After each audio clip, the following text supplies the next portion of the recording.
Dalawang Pinoy na boksingero ang tinaguriang the body shot killer ng Pinas. Napakatindi nito, pinabagsak lahat ng kalaban, matindi pa kay Naoya Inoue at Junto Nakatani ang galawan.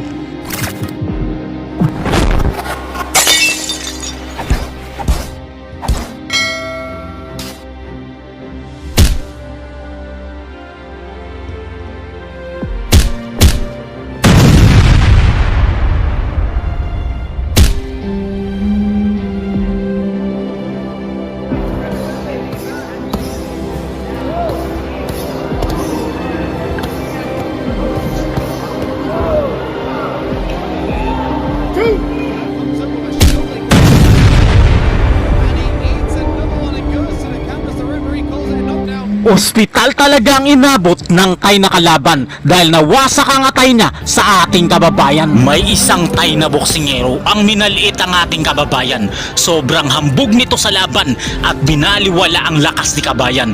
Pero pagkatapos ng ilang segundo sa round 1, 3 beses itong bumagsak at halos hindi makahinga dahil sa tindi ng kamao na sinalo ng kanyang bodega. Ang hindi niya alam, ang Pilipinong boksingero ay ang nambugbog sa napakatangkad na boksingero ng China at nagpasuko sa mapanakop na bansa nila. Isang Pilipino boxer ang mangingisda ng alamang ang nagpaiyak kay Xi Jinping at sa pamilya ng boxer nila. Napakatangkad at undefeated pa ang kalaban. Bugbog sarado sa Pinoy na mangingisda lang ng alamang. Pinabagsak nito ang bato-batong boksingero ng Afrika. Kaya naman sobrang lakas po talaga ng ating bida. At ang pinakamayabang na boksingero ng Thailand ay first round lang ang itinagal sa ating kababayan.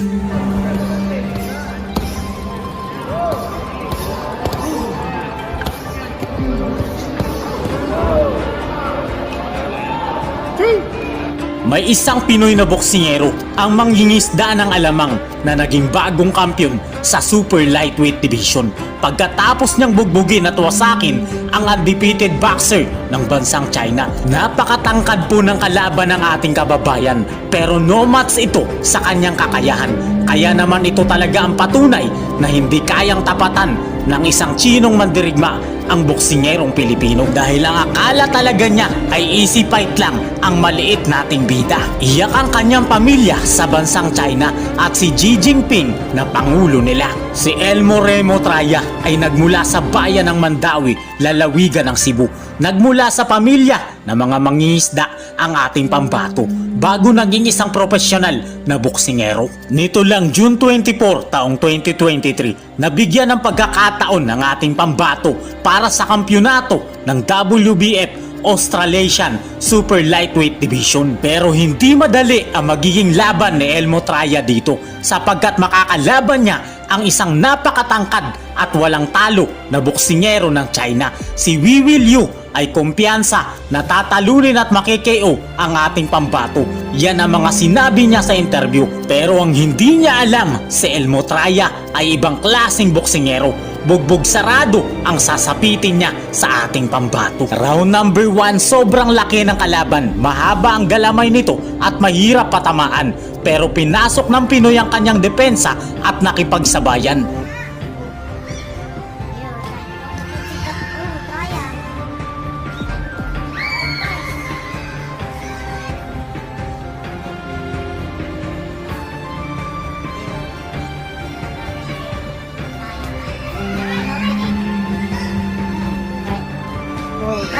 Liu with a nice jab. Nice stance. Nice hook. Uppercut. Ooh. Nice uppercut. Nice hook. Still won't connect. Trying to find. Ooh. Ooh, good body shots coming from Traya. Still no solid punches connecting. Early in the... And that's the end of our first round. Sa round number 2, kuha na ng Pinoy ang galaw ng kalaban. Lagi na niya itong nasasapul at natatamaan. Good body shots here from Traya. Still good body shots. A good hook. Ooh, good hook. Good left hook there from Traya.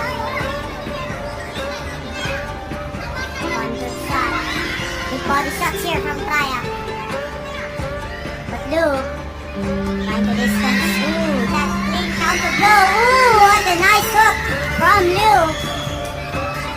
But Traya with an uppercut. Right here. It's the end of our second round. Round number 3, ramdam na ng Chino ang lakas ng kamao ng ating pambato. Kaya atras na ito ng atras pag tinatamaan ng Pilipinong boksingero. Ooh. But Liu was the one harassing Traya's defense. But here we go again with Traya's overhand. Ooh. Almost a nice shot. Good body shots. Good overhand from Traya. Trying to corner Liu here. Is connecting, but still not enough. Ooh. Good straight from Traya.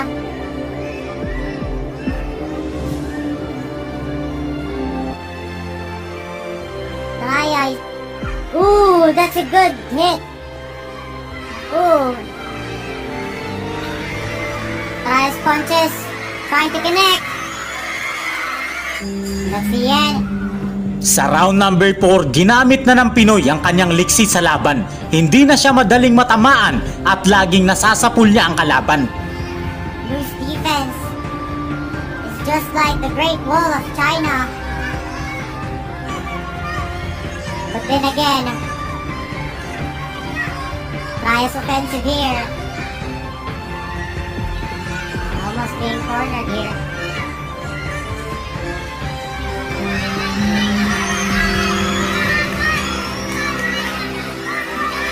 Traya.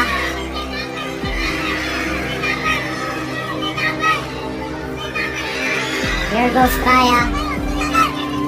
Two punches connecting. But Liu still stands inside. Last 10 seconds remaining. This is gonna be a showdown. That's the end. Round number 5, ayaw talaga magpatalo ng China pero unti-unti na siyang pinapasuko ng ating bida. Traya with a good combo. Ooh, good body shots, but good trade of blow from one of the reasons why Traya is not able to go all the way in. Sa round number 6, tuloy lang ang Pinoy sa pambubugbog sa kalaban. Maliksi pa rin ang Pinoy at nangihina na ang kalaban. So, you can see Traya connecting punches.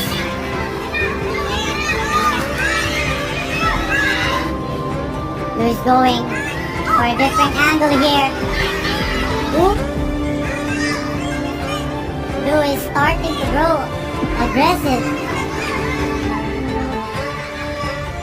Traya still on the corner. Last seconds. That's the end. Round number 7, pagod na ang boksingero ng China habang ginaganahan naman ang ating bida na bugbugin ang kalaban niya.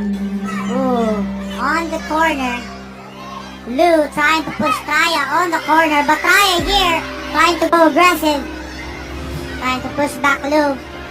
But Liu still going back forward. Good shots coming from Traya. It is indeed a brawl. As you can see how both fighters sustaining each punches. Good uppercuts coming from Traya. Traya on the corner. Trying to dodge Liu here, but a good shot. Some hits. Traya is just receiving all the hits.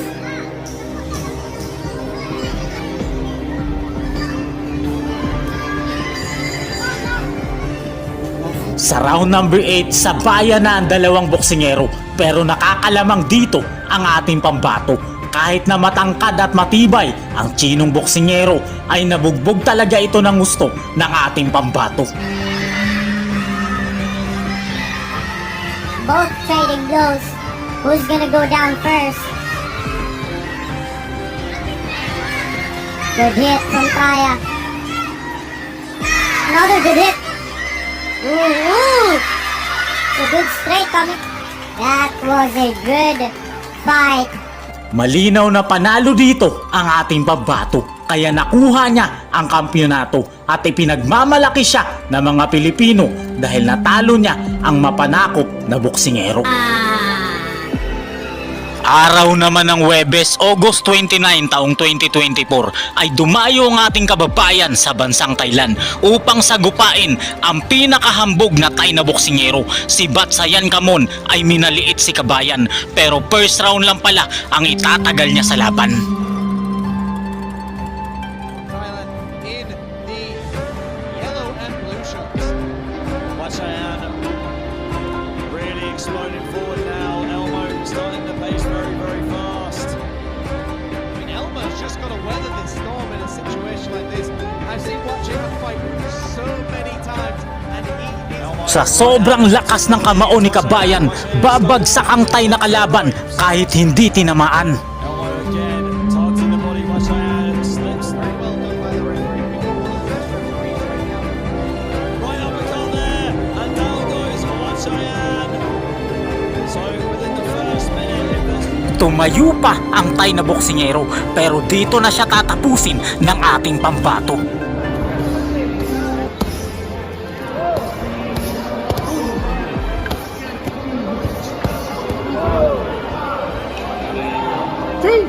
Comes up with a shoveling left hook as well.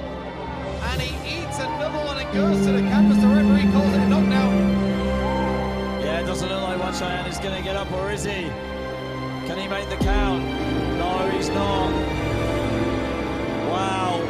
Sa pinakahuling laban ng ating pambato ay nilabanan niya ang prinsipe ng Thailand. Si Chidit Banti ay ang tinaguriang halimaw, the next the monster ng bansang Thailand dahil napakatindi nito pero round 1 lang pala siya sa ating pambato.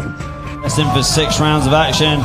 In the red corner, we've got Money Punch Elmo Treya against Citidet Banti.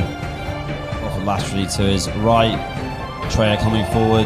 Citidet now pushing the pace on the front foot this time. As he lands a good 2-punch combination on the back foot.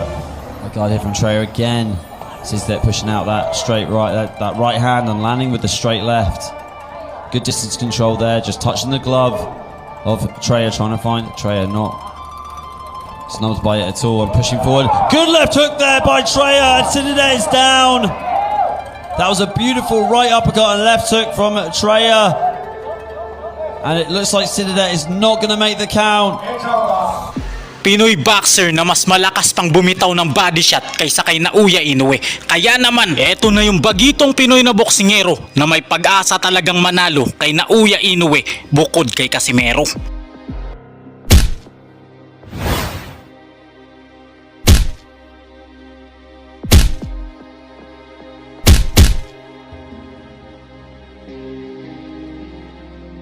Marami na talaga ang Pinoy na nabiktima ni Naoya Inoue gamit ang mga halimaw na body shot. Pero ibahin nyo ang bagitong Pinoy na ito dahil malamaso ang kanyang kamao na bagito nating pambato. Sa sobrang lakas, halos round 1 lang lahat ang itinagal ng mga naging kalaban nito.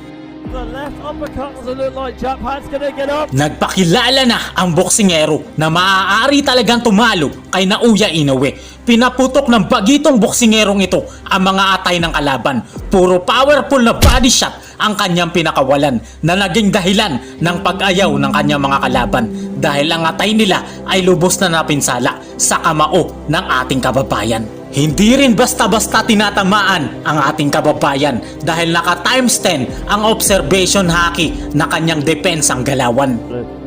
Si Herlan Sexto Gomez ay isang bagitong Pinoy na boksingero. 24 anyos lamang ang ating pambato. Batak sa hamon ng buhay at kakatrabaho. Bata pa lamang ay pinasok na niya ang larangan ng pagiging isang boksingero. Nagmula po sa bayan ng Bacolod City, Negros Occidental ang ating bida. Simple at payak lang ang pamumuhay nila kaya siya ay naging mabait at mabuting bata. Upang makatulong sa kanyang pamilya habang nag-aaral ang ating bida ay sumali ito sa Philippine National Games Sports ng boxing. Mula 2015 hanggang 2018 ay walang nakatalo sa kanya at sa Pacquiao National Cup noong 2018 ay naging kampiyon siya. Hindi rin basta-basta ang mga tinalo ni Herlan dahil mga dating kampiyon ito sa international boxing. Veterano at bato-bato rin talaga ang mga katawan nito na mahirap din talunin.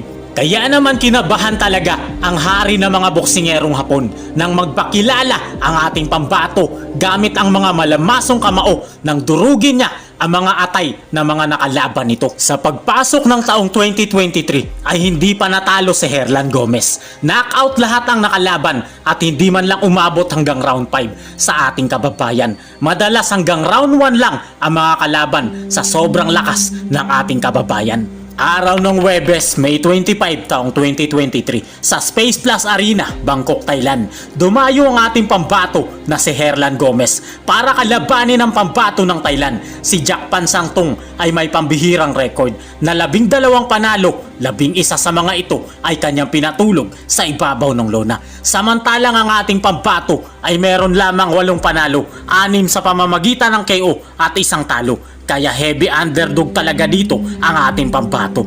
Pero round 2 lang pala ang itatagal ng Thai na boksingero. Round number 1, matangkad po ang kalaban ng ating kababayan. Pero hirap siyang patamaan ang ating pambato dahil naka-observation haki agad ang depensa ng ating boksingero. Thai fighter. Jab there from Japan. Good jab there from Herlan. Japan almost slipped that jab. Right hand. So that almost connected as well for Herlan too. Japan misses with his left hook counter. Stiff jab from the Thai fighter. Japan with the height advantage. And it is noticeable. Going to be over 10 rounds. The Thai fighter adding on to it too. Herlan firing back with his own left uppercut to the body. Jab there from Herlan. Jab back from Japan. Jab. Japan staying poised, waiting for the counter. Missing with his counter. Right hand there from Herlan. Left hook as well. Finishing strong here, the Filipino in round number 1. Herlan going to the body too.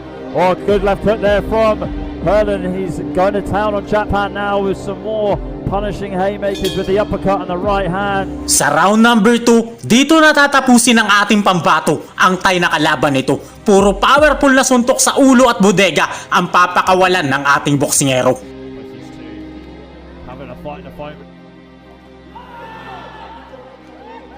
Good body shot there from Japan. Herlan rallying back with his own 1-2 and going to the body and to the head. Herlan pouring on the pressure early on in round 2. And the body there from Japan, and again he goes back to the same shots. Japan's guard lowers to protect his body from the body shots. Good body shot there from Herlan. Right hand connects, misses with the second right hand.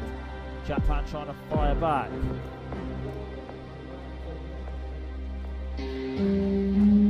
Herlan landing with the left hook. Japan closing distance to zone 1-2. The champion. Challenger trying to fire back with zone 1-2, but being snubbed on the inside by the bodywork from Herlan. And Herlan now delivering hard right hands down the middle, ending that combination with a left hook. Right uppercut from Herlan. And he's down, Japan! Malamasong bigat ng kamao ang pinakawala ni Kabayan na nagpadurog talaga ng atay ng Thai na kalaban. Japan is down! It was the left uppercut to the body before. Sa sobrang lubha ng pinsala ay hindi na niya nagawang makatayo pa. Sobrang lakas talaga ng ating bida. Dinurog niya ang atay ng kalaban niya.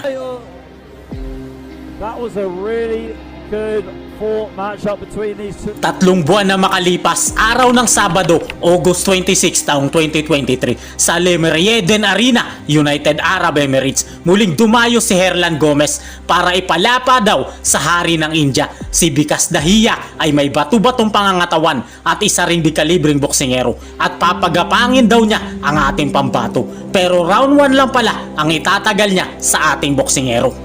Kitang-kita na agad dito ang pagkakaiba ng dalawang boksingero.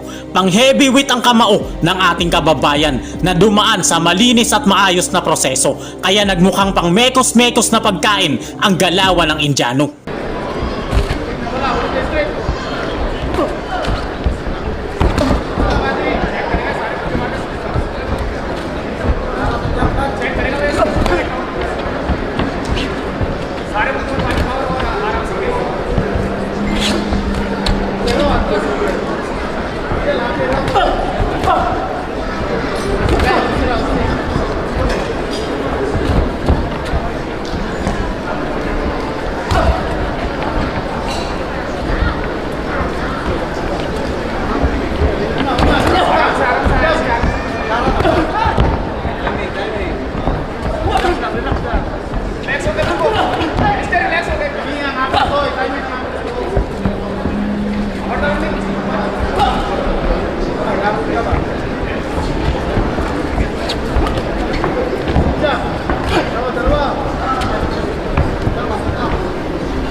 Isang napakalakas na suntok sa bodega ang pinakawala ni Herlan. Ang brutal na nagpaayaw sa Indianong kalaban. Hindi na nito kinaya at sumuko na talaga siya dahil nadurog na pala talaga ang kanang atay niya.